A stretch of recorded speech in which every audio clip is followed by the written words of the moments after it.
I'm Don Eulert. I'm from San Diego now. I'm one of the founders of American Haiku magazine in 1963 with Jim Bull.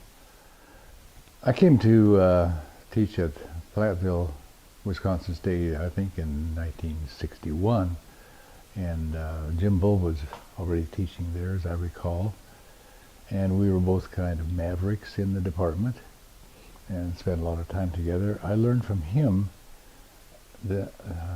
some of the essence of Zen, and I found that it really had resonated with me. It was like, that's the way I see things. That's the way I feel.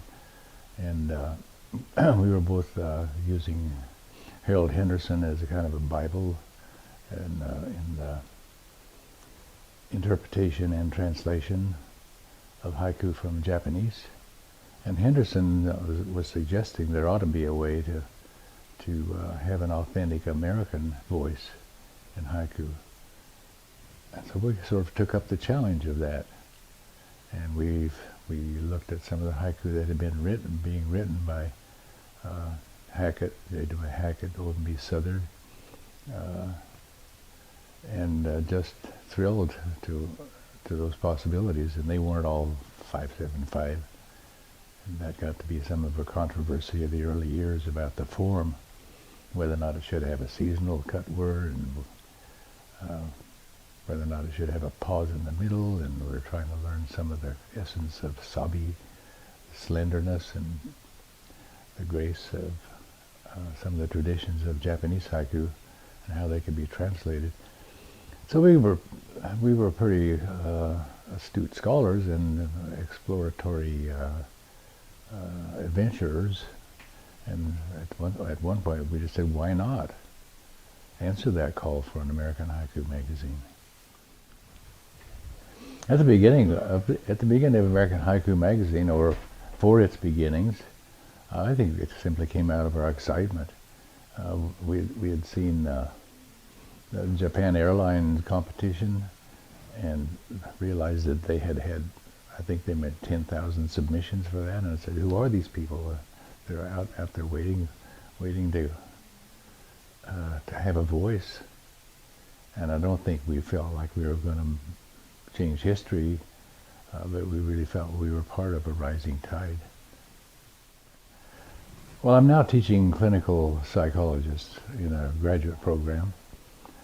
I got into, I'm not a psychologist, I got into teaching psychologists out of my interest in the function of literature as a psychological resonance. I went to the C.G. Jung Institute in Zurich for a year as a poet, not as a psychologist, and they accepted me that way. In my years at the Jung Institute, I took courses in dream interpretation, in symbolism, and well, I did a lot of dream interpretation with an analyst, of course. We were looking at personality type, and I have really been interested ever since in how we screen our experience depending upon what window of personality type we carry around with us to look out of. And the interesting problem that I always have, now I've been teaching in this psychology school for maybe 40 years coming up, and I see crop after crop of young people coming along who cannot separate their ego from their perceptions. And I've used haiku as a way of trying to get a pure perception and keep their ego out of it. It's such a challenge, and it's such a lot of fun for them to try to parcel out what is my perception and what is the experience.